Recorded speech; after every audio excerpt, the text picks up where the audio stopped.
Good afternoon, everybody. Welcome to a special early afternoon edition of From the Chair.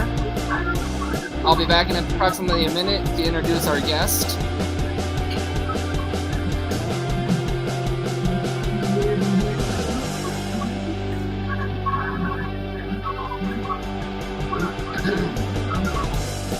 Joining us this evening is Plex Max, an independent wrestler out of Colorado.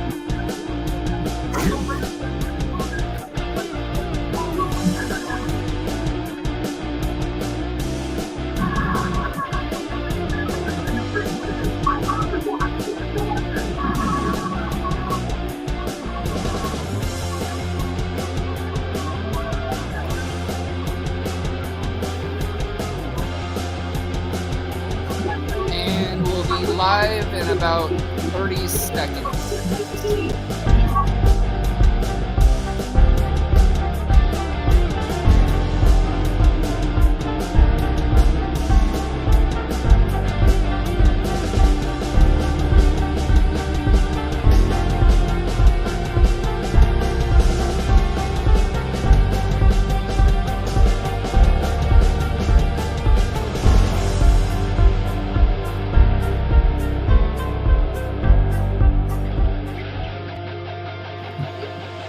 Hello, everybody, and welcome to the podcast. Plex, welcome to the show. Thank you guys for having me. So, what got you interested in pro wrestling to start with? What got me into pro wrestling was when I was a child. I was actually in church camp. I was a Royal Ranger, and they actually had a board game. Remember when WWF had a board game? I do remember that. Mm-hmm. They were playing it actually at a Royal Rangers camp event, and I was like, "What are you guys playing?" And they were actually playing a WWF board game, and I actually put my eyes on the Ultimate Warrior and seen all this colorful gear, and I was just like, "Wow!" And then made me go home and want to figure out what wrestling was really about when I was a kid. So that's what kind of got me into it. And once I figured out all the lights and all the camera flashing and all the super moves, I was hooked. That was it. It was over from there. So you said the Ultimate Warrior. What were some of your other favorite wrestlers growing up? Like the Legion of Doom, to like Papa Shango. Papa Shango was actually somebody that I really, really liked. I'm with you on that one.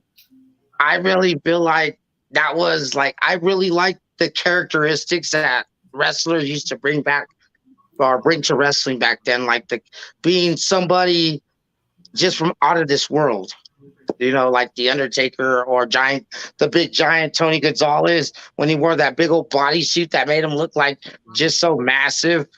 And, just characters, the Legion of Doom with the big old pads on, their face paint, just something just not from this place, something you can just create up in your mind and just bring to the world. Absolutely. I kind of got gravitated to that myself. That's what I just love about pro wrestling. Like today would be my favorite, I gotta admit, would be Bray Wyatt and Uncle Howdy. Just because they bring that element back to wrestling. Very good choice. So that's what kind of bring me to wrestling, and like it's just been phenomenal for me. I've been watching wrestling for I want to say a little over 27 years. Wow. So I've been a fan since I was a young boy. And now today I am an independent pro wrestler.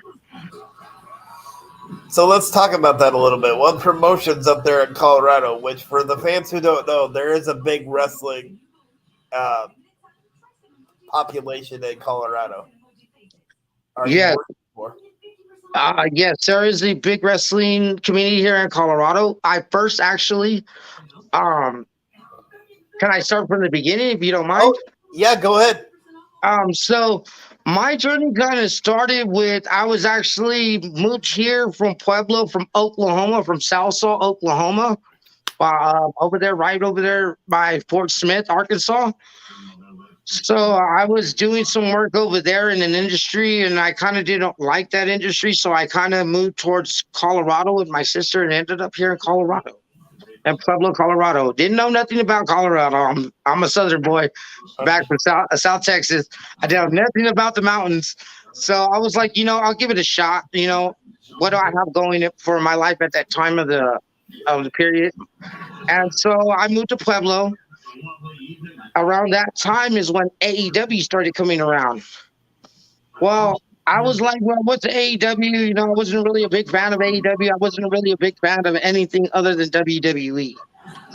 So I was sitting there watching it, and it was one match in particular. I'll tell you, this is what started the Plex career. It was one match in particular. It was John Moxley versus Kenny Omega.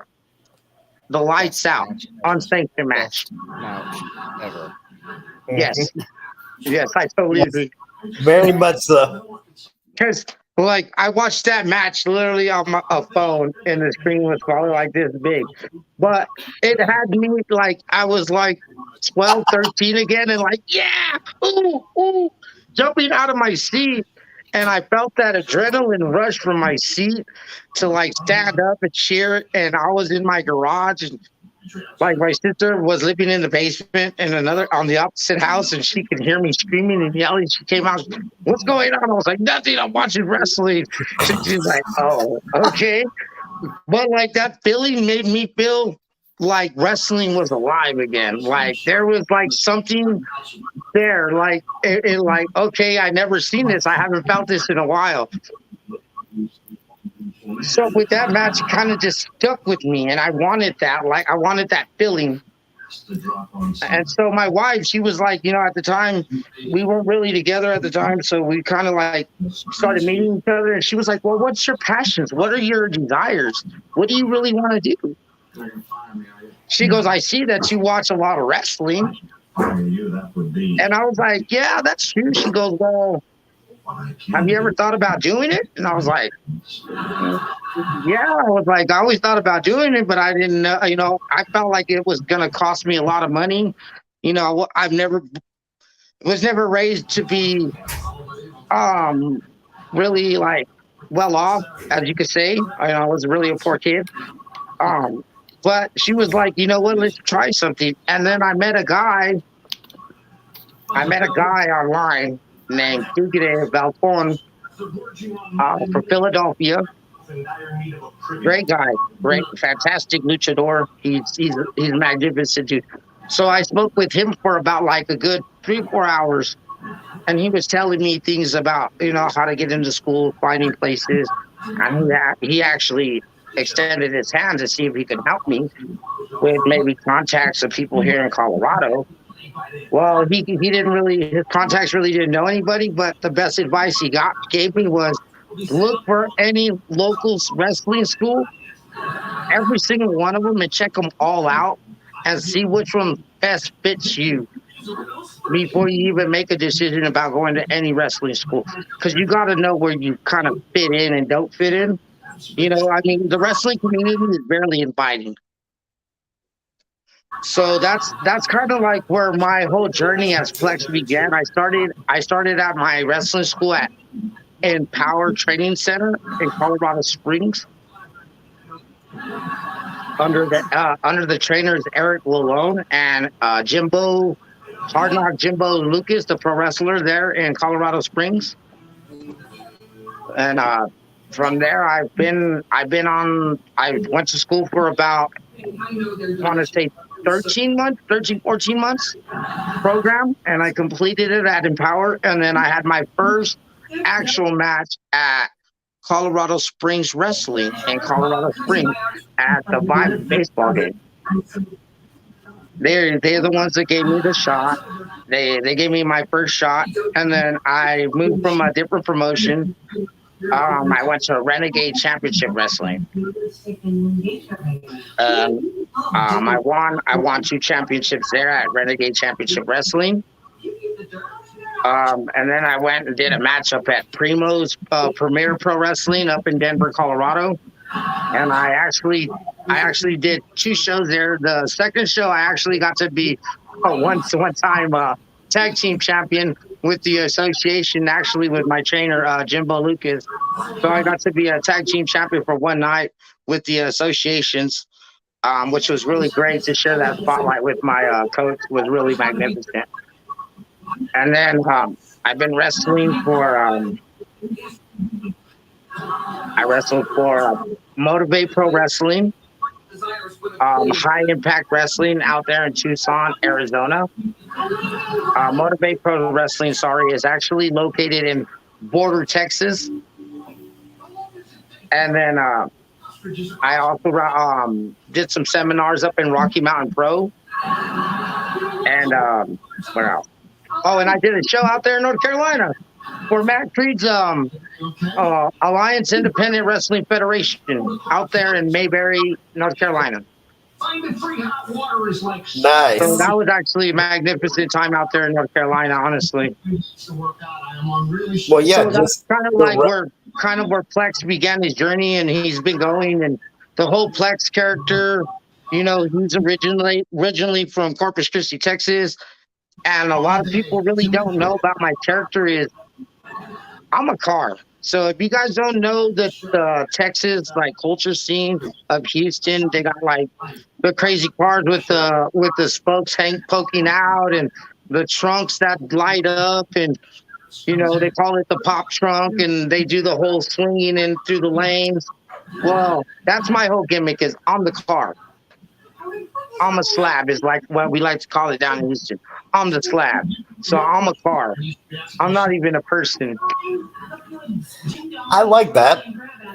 So that's why the whole Papa Shango thing, the whole thing, I want it to be something that nobody's created. Like, cause I see a lot of this MMA fighter, this like I want to be a fighter / wrestler type of thing, and to me that's not wrestling. I want to be something that I've never been before, something that I could transform into.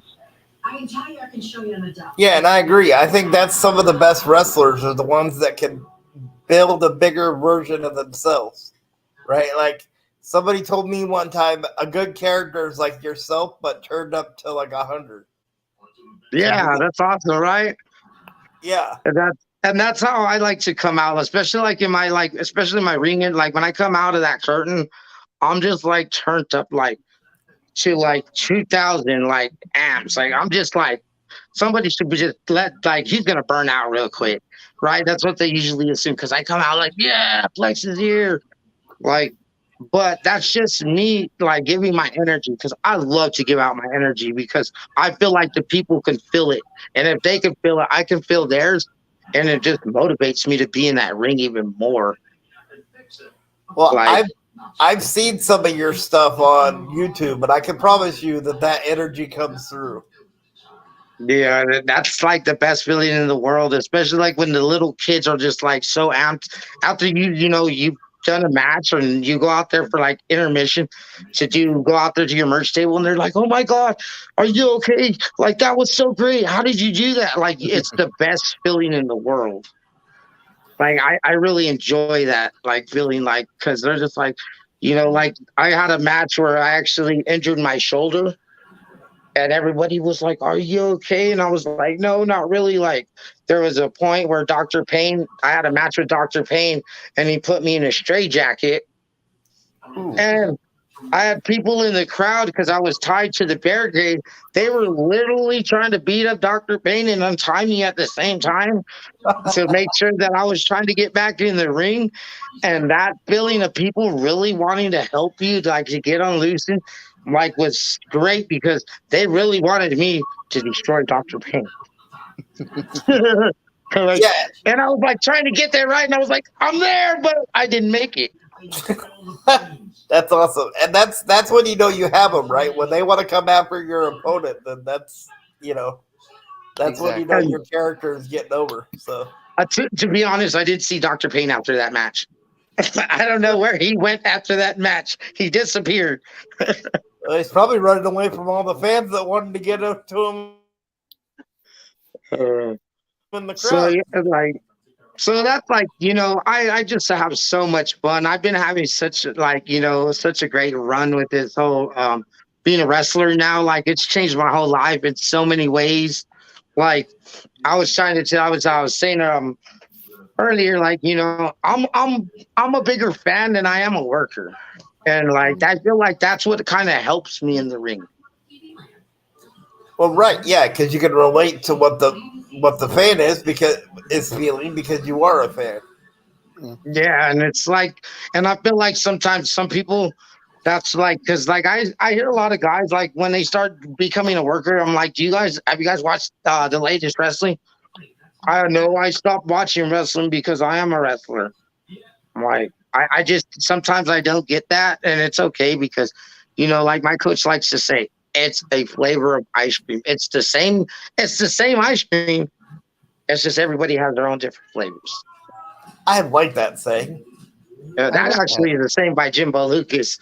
So I always keep it in I, mind. I love that. Something he always tells us as a team, it's the same ice cream, but we all have different flavors. Just even like in wrestling, if you do the same moves, but you do them like just a little tweak different, it's the Mhm. same move, but just a different. You're putting your flavor into it. You know that's a good sentiment for everything. Tony and Exactly. I do a lot with the Special Olympics, and that's a good like saying for the Special Olympics even because Mm, anybody that goes through any kind of like disability or anything, you're not gonna get everybody to like you. So like you said, it's like each person has their own flavor of ice cream, right? It might be different for each person, but It's the same cream. It's the same ice cream bomb. exactly. yeah, And you saying you being from Texas and everything, I've got a lot of my favorites that come from the state of Texas. Like who? I grew up probably in the same area as you. Um, my all-time favorite wrestlers are three Texans: Stone Cold Steve Austin, Shawn Michaels, and Mr. Hall of Famer himself, Mark Calloway, The Undertaker. I had a feeling those are the three greatest legends in Texas. And you Well, know and, what? and then of course the late great Eddie Guerrero. So there's For, the four of them. for a long time, I didn't know the Undertaker was from Texas because, like, I read like when I was a boy growing up in California, like my mom moved me to California. I always thought he was from California because when he announced him coming out from Death Death Valley, Valley. Yep. I was yeah. like, okay, he's from Death Valley, California. It makes sense why he's like a biker type of guy. And Mm-hmm. then when I grew older, they were like, no, he's from Texas. And I was like, no, he's from California. And I was just like, all right. Then when I got to see the last ride, I was like, oh my God, he is from Texas. Yeah. But nowadays, my all-time favorite nowadays is one of the two people you mentioned in your match that got you hooked in wrestling. Actually, I love Moxley, but I fell in love with him as Dean Ambrose as a member of the Shield. okay. But I re fell in love with him when he was AEW, and now since he's got creative freedom to do his own character, he's gonna take the world by storm. Oh yeah, that's what I kind of liked about Moxley too, because like even like he is so humble that he goes back to the independent scene to do things in the independent scene to Yep. show like there's still an independent scene that has a lot of great talent. And like Mm, that's what I liked about Mox, especially like when I got introduced into that Josh Barnett's blood sport that he does. That's mm-hmm. something that I really like looked into like in the beginning of my schooling as a wrestler. Like I really wanted to start learning more shoot stuff so I can do more like blood sport things like that and get into that type of stuff. But like I'm like starting to get there. It's just like I just didn't know the rules or the concept of like that blood sport in the beginning. So it was kind of like everybody was like, nah, it's not gonna make it, it's not gonna do so good. Now it's like it's a big thing now in GCW. It's like Mm-hmm. one of their big shows. Oh Yep. yeah. And so like I'm honored just to be able to watch it. Like they got some great dudes on there. Oh So yeah, yeah, they like do. most definitely, I love Moxley. Like honestly, another great. Like I like the young guys that are coming up in the game, like Jordan Oliver, Nick Waynes, Ricky Starks. Like I'm a big Ricky Starks fan. Mm, Oh yeah, I love Ricky Starks too.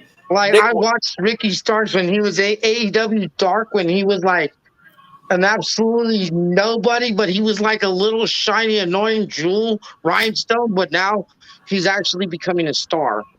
yes. yep. And so like I really enjoy watching Ricky Starks. Like I like to watch some of the younger guys because I feel like some of the old talent that have been ex WWE talent or like Impact talent, like Mm-hmm. they kind of already had that kind of a shine.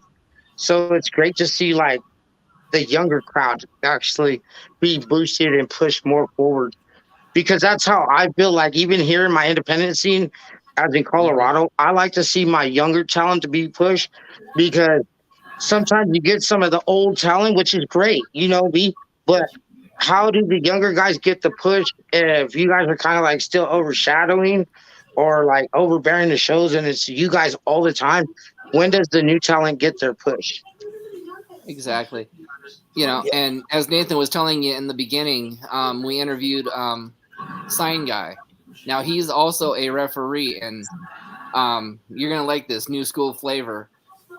He refereed AEW own Darby Allin's very first professional match. Wow, Yeah. that's awesome. And Darby Allin to this day remembers him as his very first referee. Wow.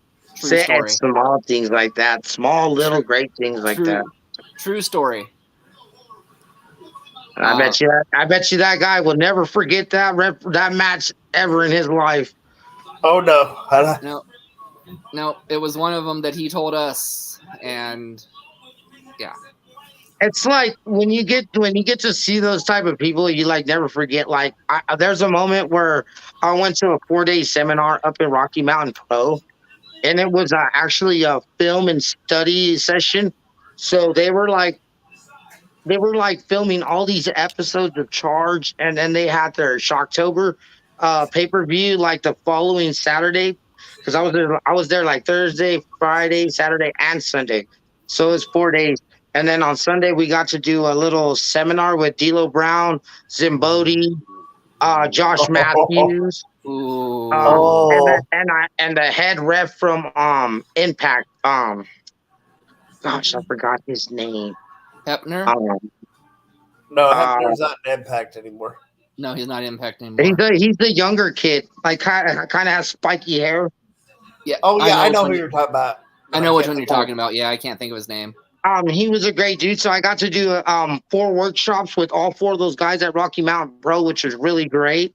And D'Lo Brown did correct me on my Irish whip, which, like you said, that rep never forgot his match with Darby Allin. I will never forget the day that D'Lo Brown corrected my Irish whip, and I will never ever do that Irish whip again the way that I did it that day because he corrected me and he told me some things that I will never forget. And so like I will never forget. Like I took a line from D'Lo and I was like, "Yes, can I take another one?" That was D'Lo Brown. Who doesn't want to take a line from D'Lo Brown? You know what I mean? I was like, "Clothesline me again." Hey, if you want to do a frog splash or something, I'm good with that too. Exactly right. If you want to get up there and shake your head a little bit, I know you don't do the old school thing, but I'm down with it too. But yeah, like so I understand what that rep was going. Those are like and like Jack actually met Jack Straper that weekend, which he's a great, phenomenal dude. He told me that I had really good roles. Marty the Wow. Mom, another great dude. Ooh, from Um, Lucha Underground fame. yeah, yeah, Marty the Moth from Lucha Underground. Yeah, Yep. he's a great dude.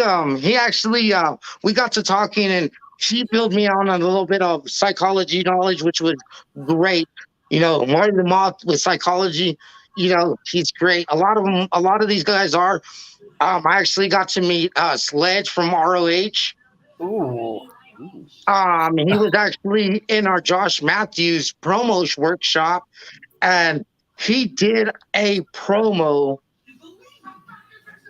that was so great. Like he literally had a tear coming out of his eyes, and I was like, "Dang, bro, do you need a hug?" Like, Yeah. because like the promo was so good, right? Like it was so hard, like touching. Like I was like, "Dang, like is he like is he really serious? He's like being truthful right now, or is just like for pretending like?" And then he goes, "I was like, he goes, do you want to know what's funny? None of that was real, but you felt it right." Yes, and Mm. I was just like, wow, you killed a promo, bro. Like, hands down, that was fantastic. Like, that's the way you do it. Yeah, amen to And I'm that. like, yeah, like it was just like, that's what you get from a green. Like, because I ain't gonna lie, I have like 3 years in the game, so I'm still kind of green in this game. I'm still a rookie. So learning from men like Sledge from ROH and promos like that, that took a lot from me, and I took a lot from that. So I'm always constantly learning, bro. I never want to stop learning, especially from like legends like him and pros like him. They're great. They're like phenomenal to work with. And I don't think you ever stop learning in the wrestling business. No, I mean, I've heard the moment you feel like you stop working, the moment you feel like you stop learning, get out. Yep, Get that's the out. time to go. Yeah. So that's like, So, I'm always like a big sponge. So I just want to, amen to that. So, I've seen like I said, I've seen some of your videos on YouTube. You and your manager have a really awesome package going. Like the way he walks out to the ring with you and kind of hypes you up before you guys get in there. It is so awesome. I actually have students come up to me and ask me about that. So I'm kind of glad you bring that up. Because they asked me, how do you get the confidence to walk out of that curtain and not be so nervous? Well, when you have like my manager that comes out, ladies and gentlemen, just has that natural Bruce Buffer voice, it kind of helped. But I tell them the way that I come out like from the curtain is I like to like really play WWE in my head. So I think about Brock Lesnar, like when he's bouncing around and like maybe that's how he's feeling right before he comes out of that curtain or behind the screens.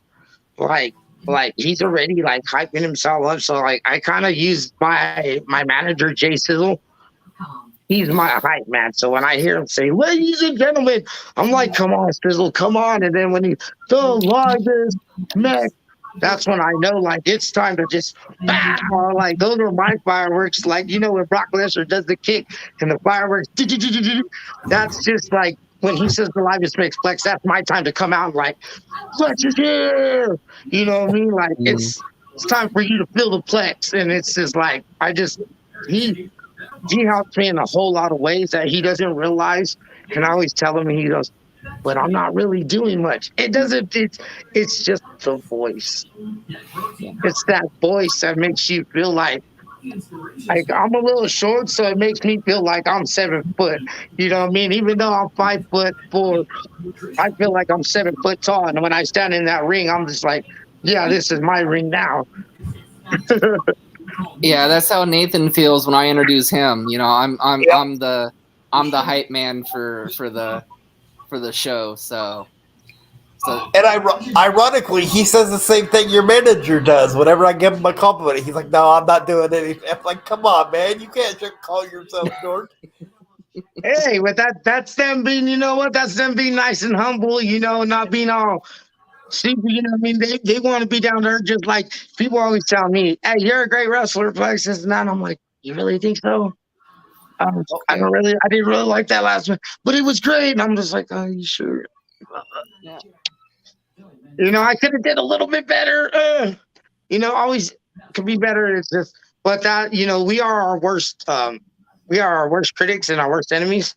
So like that's just things that we do all the time. Even as you guys as podcasters, I know you guys are like, well, we could have said this different. We always go to those what ifs and back to those resort to those things. But Exactly. that's what we do, though. That's how we make ourselves better in this business. Man, I do that every time we get done with the podcast. I'm laying here and I'll go, "Man, I should have asked that question," or I was gonna ask that one, but Well, welcome to our 2 live viewers that are joining us on Facebook. yes. If you have any questions for Plex, please put them in the chat and we will love to share them with him. He'd love to answer the questions. He's an up and coming independent wrestler. He's very adept in AEW and WWE. So any questions that you have, please put them on the screen and ask away. Yes, very much so. Any questions about anything on the road? I could tell you anything about the road life. I've been actually experiencing that a lot lately. That the road life has actually been something that I actually wanted to do since I actually met Gino Rivera in his camp at off the ropes school and all his students back in actually like 3 years ago.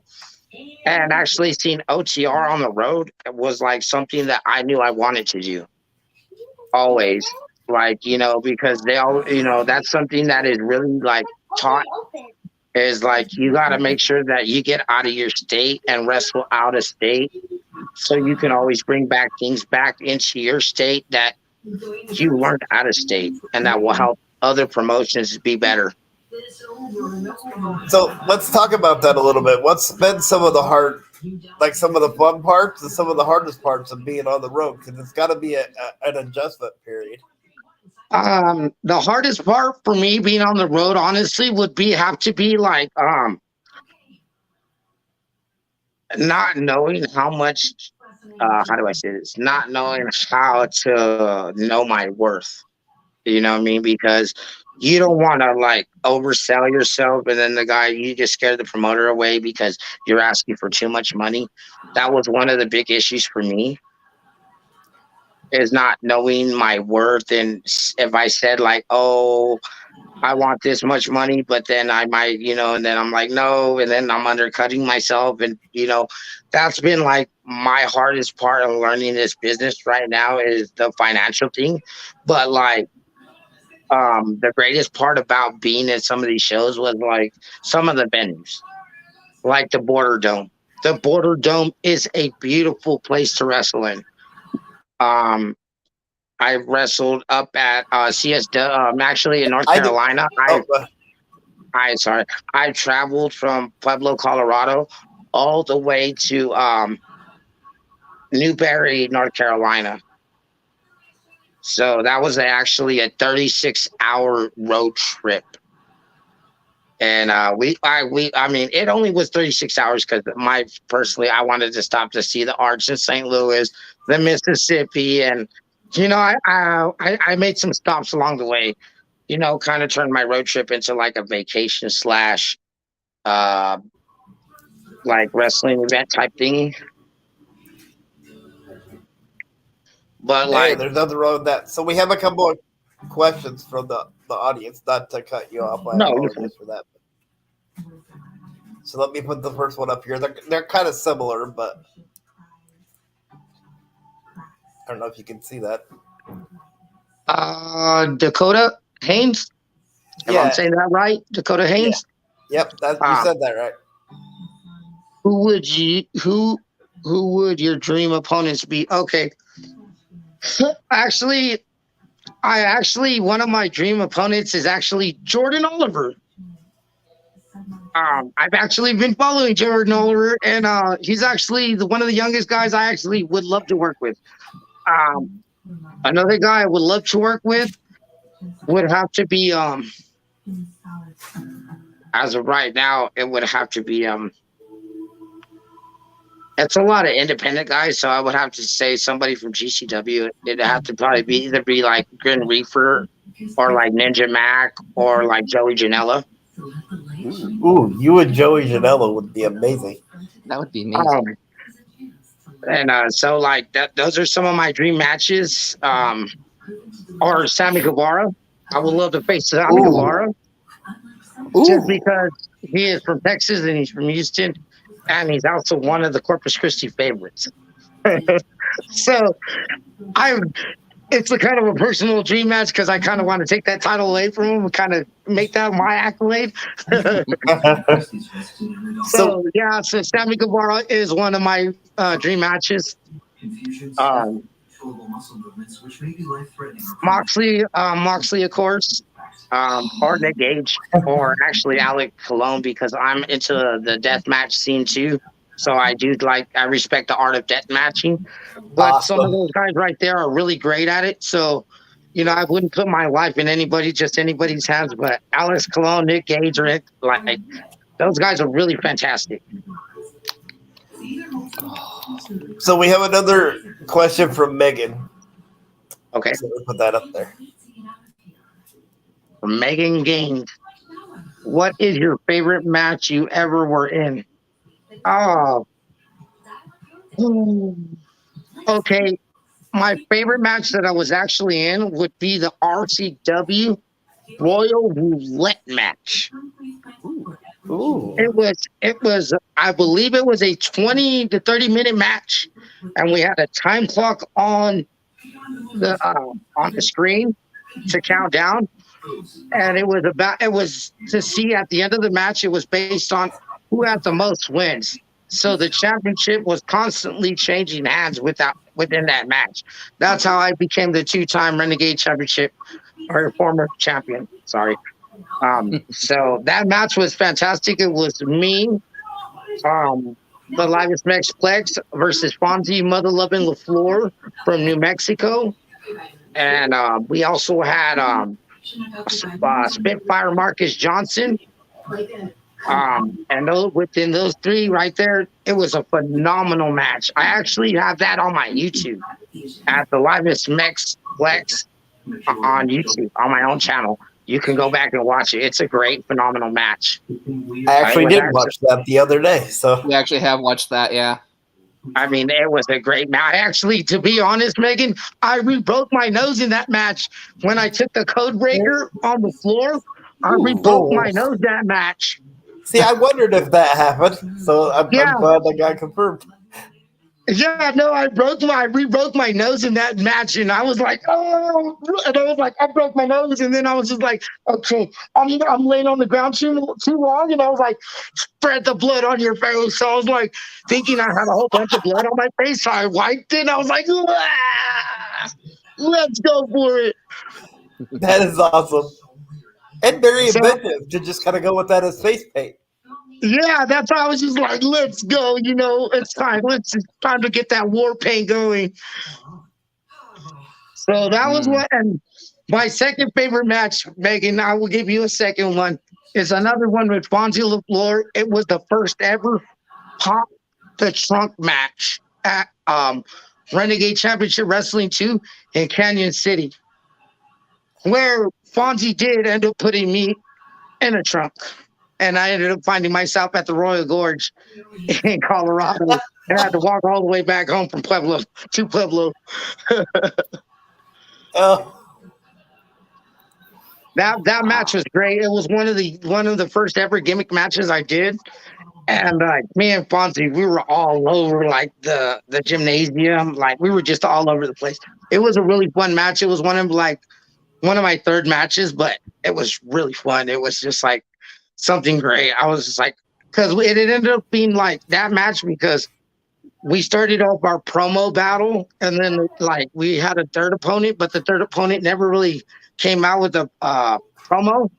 So he ended up throwing a bag of trash in his promo in his trunk, and it made it seem like he was throwing a body in there, and there was no body. And he was like, "That's what you get, Plex." And he shut the door. He shut the trunk, and he drove away. And so all of a sudden it built to a pop the trunk match. And so I was like, all right. So I actually had a dummy and I painted it up looking like Fonzie LaFleur. And I kind of did the same thing and I beat him like, I was hitting up and then I shut the thing and I told him, I told the person that I had to cut in the video, y'all take him away back to the trailer park. So that's how we ended up with Pop That Trunk match, the first ever. I believe I have the flyer for that. One day I'll have to repost it on here to show you guys because I do have that flyer. Nice. It was so great. I even got the shirt that I ripped off of Fonzie when I was smacking him. It was so bad because I had put like red like hairspray in my hair at the time because I was in like red gear. So I had like red coloring spray for my hair. And I didn't realize that once you start sweating, the dye comes out. So all of a sudden I had red dye coming down my face. And it looked like I was really bleeding. I had my two top bosses saying, bro, how did you do that? How did you start bleeding just from anywhere? Like you were really bleeding. And I was like, no, it's hair dye. Oh, see, I would have played that up. I'd have been like, man, I'm just that good. Yeah, I was trying to. Like, I had my promoter over here looking at my hair, like he's looking my eyebrow. Like, I'm like, bro, there's nothing. Like, he's like, you're bleeding. You're bleeding.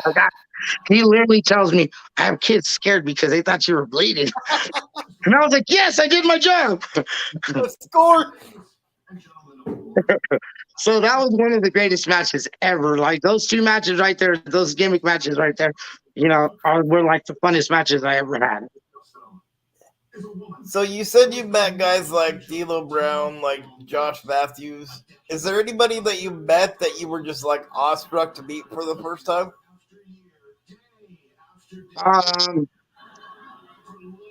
Yeah. It actually was. It wasn't even a show I was working at. It was actually a show that I went to, but it was a show that I went to, but people knew me as a worker anyways.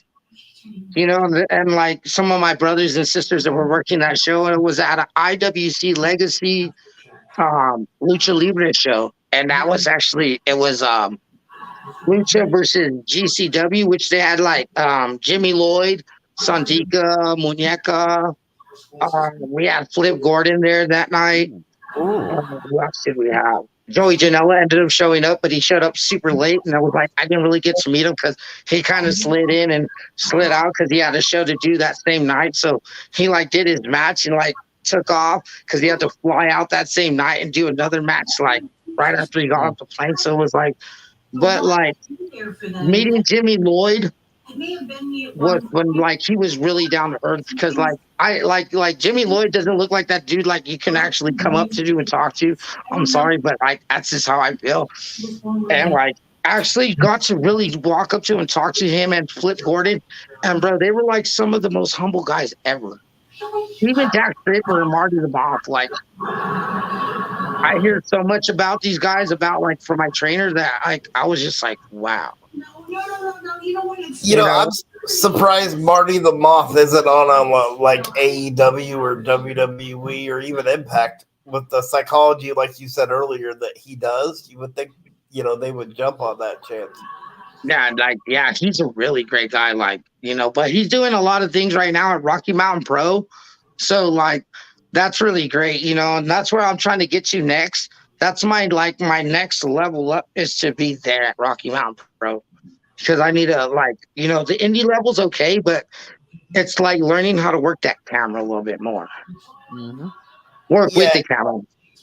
Right, and I think they do more of like a TV based like product, right? Yeah. Yeah. So like that's where like, but like those are like some of the guys that I like really have inspired me like to do really great. Like Manny Lemons. Manny Lemons is another great guy. Oh, Um, I actually took a seminar from Manny Lemons, and I learned a lot from Manny Lemons. I also did a seminar with Bob Evans. Brutal Bob Evans. yes.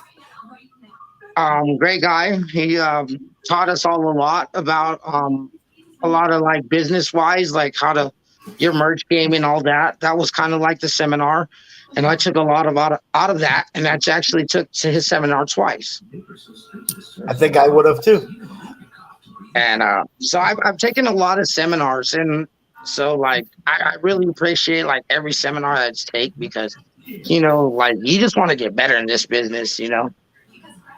Well, and for me, the Josh Matthew ones, when you said that, would be one that I would love to take because I do a lot of commentary, so knowing that he specialized in that at one point, would be one that I could like really dig into. Well, to And be honest, here, Mr. Host, you'd want to meet Josh Matthews for a totally different reason, unrelated to Josh Matthews. Well, that's Just true. Just saying. Well, now that you said that, now I want to hear the scoop. What is the scoop about why you want to meet Josh Matthews? You know that Josh Matthews is married to Madison Rain. Well, yeah. Okay, so I used to work at the mall. His biggest crush is Madison Rain. Right. Right. And I was my wheelchair. So my friend told me that this girl was at the Claire's at the mall, which was across from where I was working. Right. And so I went over there, but I couldn't get into the store because it was so packed full of stuff. I couldn't get my chair in there. And so we were talking, and she was like, well, I'm a wrestling fan, but she seemed like she was just like one of those like groupie, you know what I mean? Like the groupie wrestling fans. So she's like, you want to go out to dinner or something? And I was like, well, no, I'm busy. I don't know. You know what I mean? I kind of blew it off. And then like a few months later, I realized, or a few years later, she showed up on Impact. It was Madison Rain. Oh, she was part of the beautiful people. Yeah. And the only reason I knew is because I recognized the voice, and I went, son of a bitch. Man, see? You should have been like, man, I should have just took it off. I should have just went for dinner. That's what I said, too. I was like, son of a bitch. Could have just went for dinner. I would have been set. That's what I'm saying. That only happens to some of the best of us, right? I meet Josh Matthews be like, man, I turned down your girl a lot longer before you met her.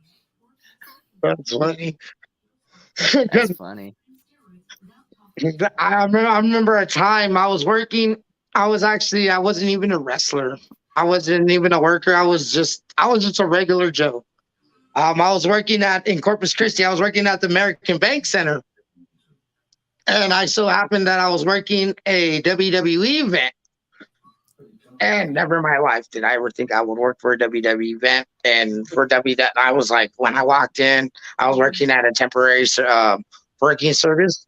Mm-hmm. And they were like, here's your ticket. You got to go to the American Bank Center. So. And I was like, okay.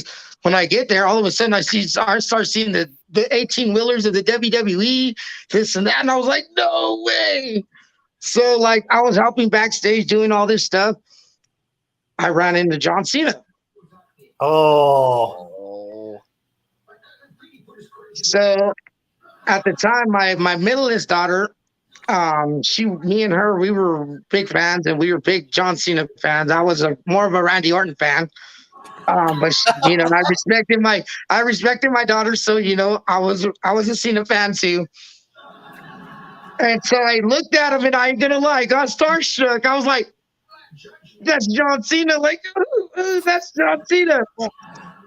And he goes, hey, like was respectful. He was like, hey, how you doing? I was like, okay, like just looking at him, and I was like, and we kind of had like a one-on-one like private moment, where we were kind of alone, and like I really like was kind of scared to ask him, but I was like, can I ask you something, bro? And he goes, yeah, you can ask me whatever you want to ask me. And I was like, my daughter's a really big fan of yours, and I was like, would you mind saying hello to my daughter? Like, like on FaceTime. And he goes, yeah, that would be no problem. You're great. And like, he actually grabbed my phone and like my daughter answered and he was like, why, hello, Liliana. And she was like, oh my God. Yeah, you had John Cena call me. And I was like, yeah, I'm standing right next to John Cena. And so like that day from like I was like we were forever John Cena fans. Like there's like I had so many wrestling moments in my life that were just so phenomenal with like and like Wow. two like that moment right there was with John Cena. I have a Randy Orton moment that I could tell you about.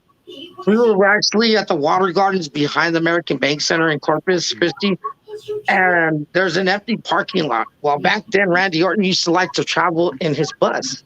Mhm. Right. Yeah. So he happened to be there early, and so were we because we wanted to beat the crowd and be like the first in line. Well, we were behind like the arena area where the water garden was at, and we were walking behind there to go to the front of the arena.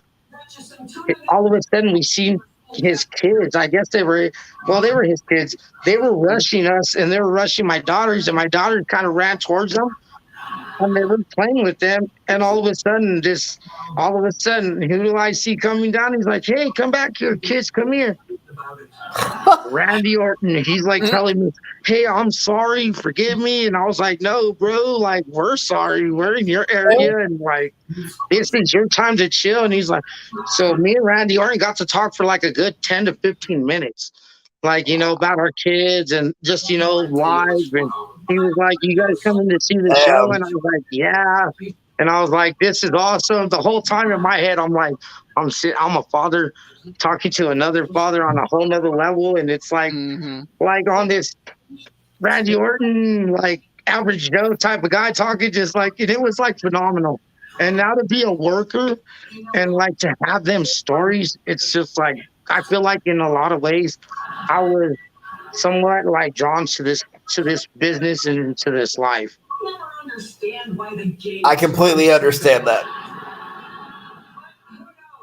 So like yeah, I just love everything about this. I just can't wait to keep moving forward and giving everybody like I like to say, I don't give you 110% of me. I give you 120% of me because I like to go that extra distance to give you what I got inside the ring as a performer and as an entertainer. Because I want you guys to be like, wow, dude, did you see that dude Plex? Yeah, and you know, you said something that like resonated with me earlier. You said you want to give, or just now, you said you wanted to give 100% to like prove, to them to like prove like you're the man, right? Which you should, right? I do that too, and that's what I want to do in the wrestling business, but kind of on a different level, right? There's never been a physically disabled commentator, right? I mean, JR But has. who says there can't be? Remember, That's we're in right. 2024. Everything is possible in this world of Mhm. wrestling today. That's right, and that's my goal. My goal is to be the first physically disabled commentator. That And that and those are goals, and you know what? I stand by you, bro, and you know what? I support your movement Aw.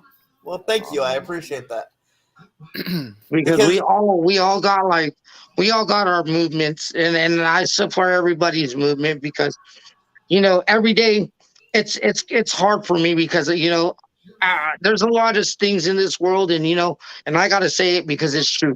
There are politics in wrestling. oh yeah, Oh yeah, um there is. so like on a daily, sometimes I get people like on a daily that tell me you need to train more, you need to work out more, you know you need to do this more. And it's like, it's hard when you're like, well, how do I train more, how do I work out more when I'm already doing it? If you're not seeing my progress or what I'm doing, but you steady want to like talk down on somebody, maybe you're the one that should be doing it. And that's just how I feel like, and it's hard for, because people like them try to bring us down. But my movement is I like to uplift people. I'm a person that I like to be positive. I like to take your negative and turn it into a positive. You give me lemons, I'm gonna turn it into lemonade.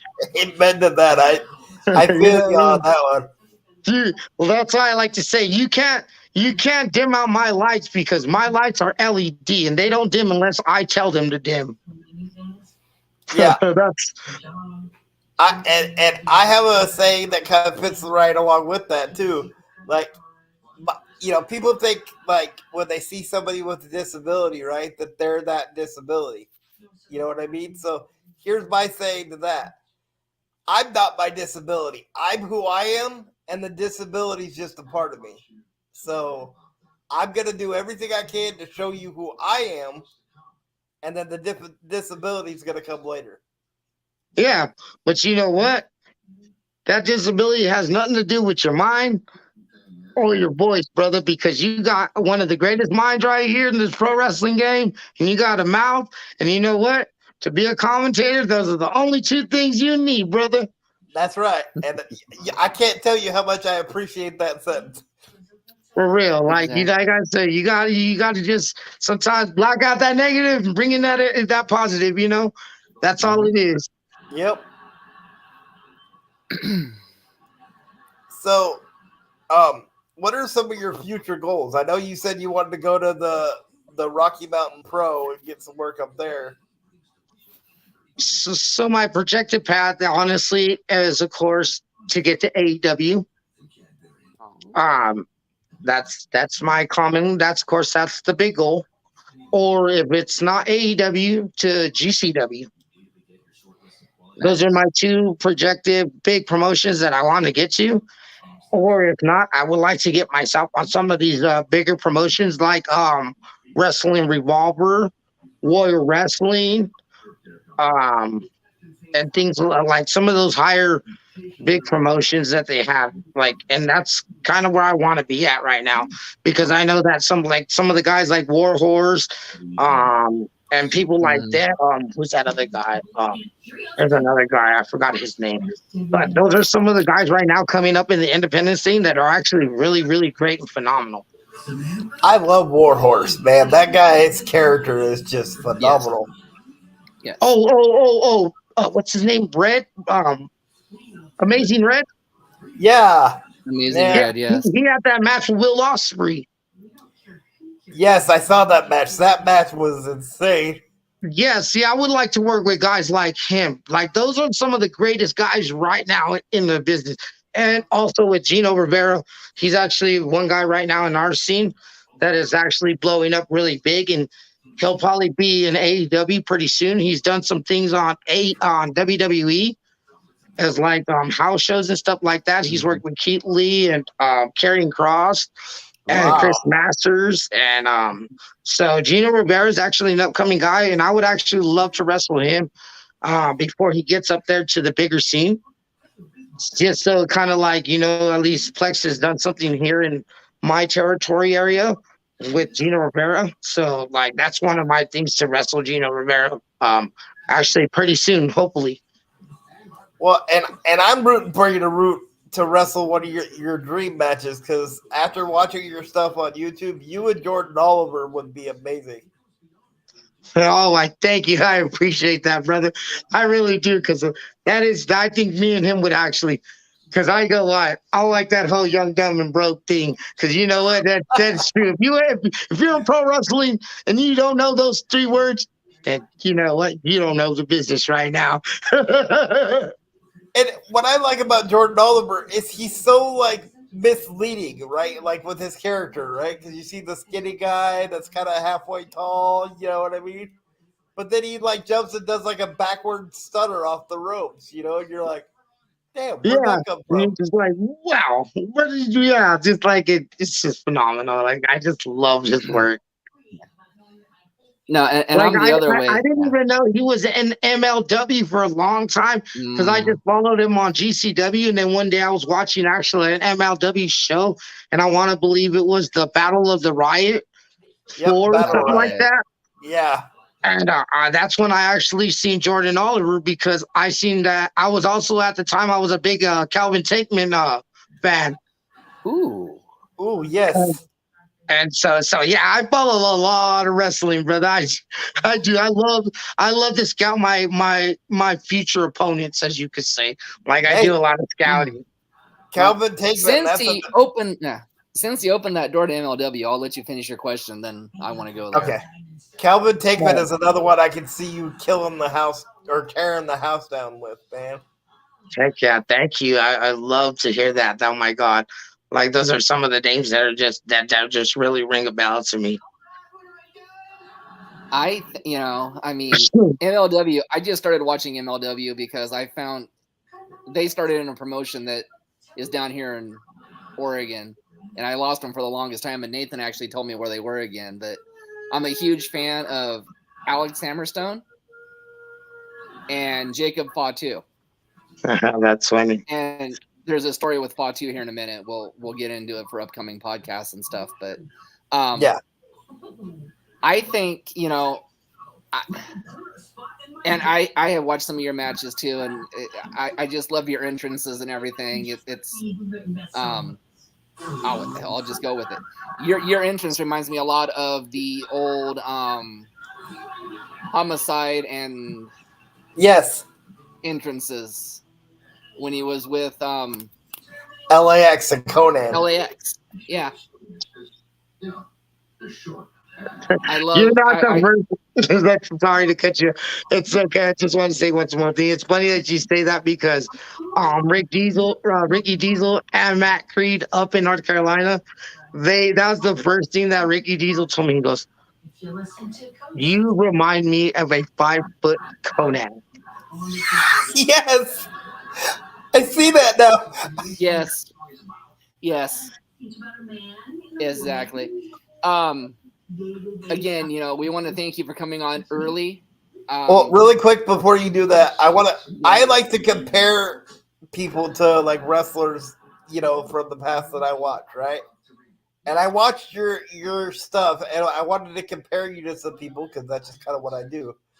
The two people that I came up with were D'Lo Brown, because even though you missed it in the match, you nail a pretty good frog splash off the ropes. Mm. And Kurt Hennig.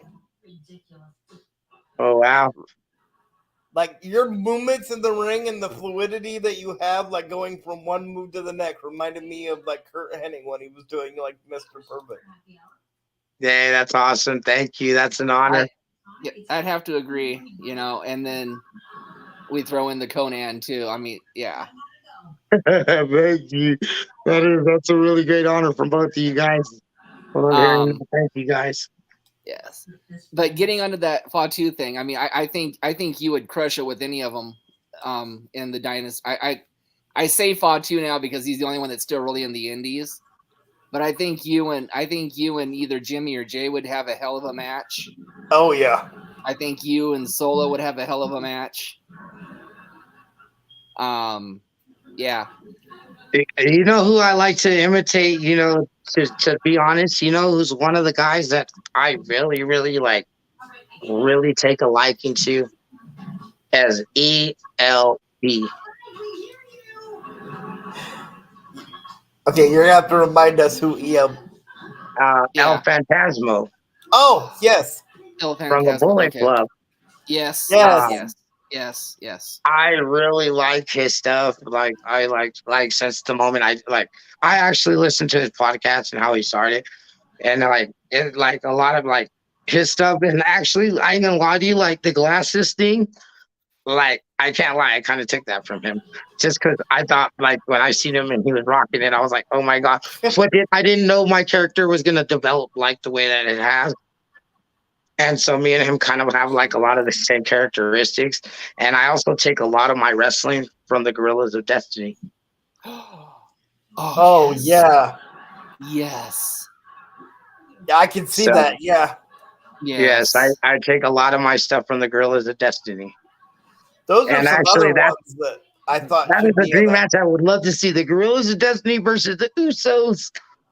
I think everybody wants to see that match. I think they do. Yeah. Now that is a Forbidden Door match. Yes, very much so. Just too bad it's not a promotion. So Tony, do you want to let him in on who our future guest was, anyways, since you kinda as opened that door? I was saying earlier, we thank you for being flexible because we just thought your manager was coming on to listen to the podcast tonight. We didn't know that he actually had you. So we appreciate you being flexible. Later this evening, we are actually going to interview, and I'm not sure if you know the guy, but we'll throw it out. His name is Vertigo the Cure Rivera.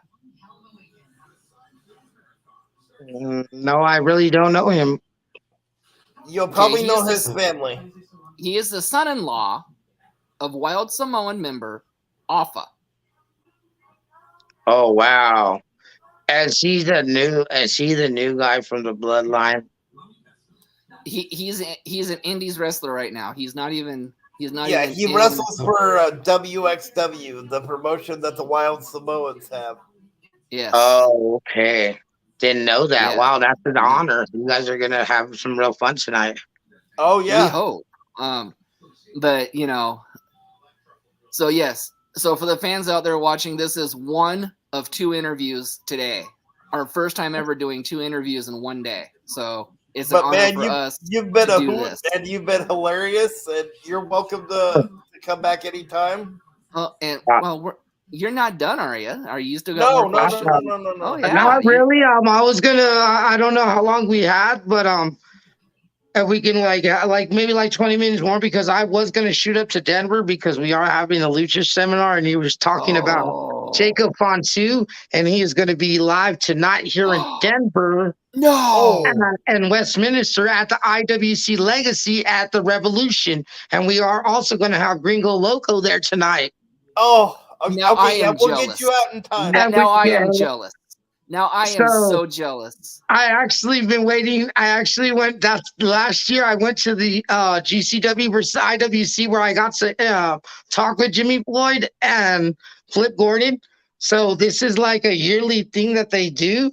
So like tonight is the night that they're gonna have Gringo Loco and Jacob Fonsu and I believe Flip Gordon again and some other people. Like it's a big, humongous lucha show. Yeah, dude. Absolutely. No. Yeah, absolutely. So if you have a few more questions, that's fine. If not, we'll let him go. But no, if we got fans on, let's continue. Like I'm open. Like I'm here. Well, we don't have any fans on right now. Yeah, we don't have any fans on right now. But I mean, it's like I said, this has been an honor. And I don't have any questions off the top of my head that I haven't already asked. So man, I just got to say again, I'm jelly. You getting to meet Jacob. Me too. That's an honor. That's an honor I would love to have. I mean, so like I mean, if I get up there and I get to take some pictures, brother, I'll shoot them to you. Awesome. Absolutely. I would appreciate it. Hey, man, just throwing this out there. If you're up there and you want to like listen to the podcast while you're up there, it's at 7:00 tonight. So okay, awesome. Yep. Where can we find you so my subscribers and my listeners and my followers can find us at? Absolutely. It's at From the Chair on YouTube. Okay. And we also have a From the Chair Facebook page. Okay.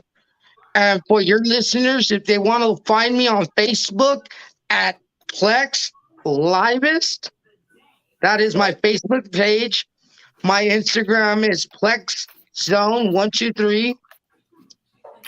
My TikTok is Plex Zone 123.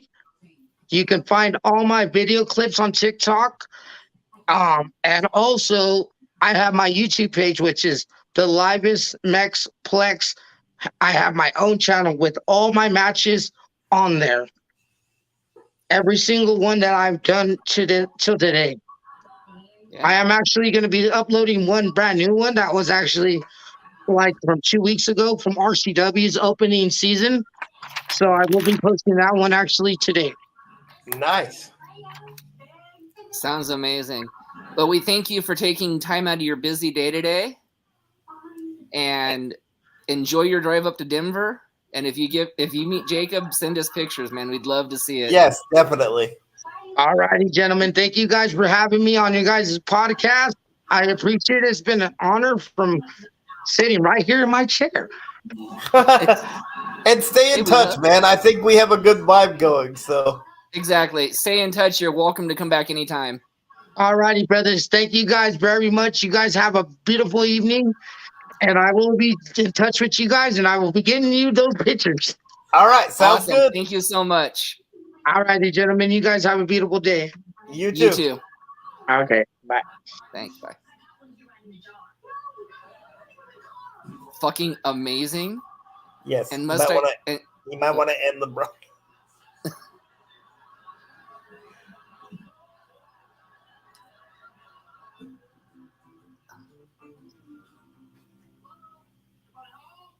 Hold on.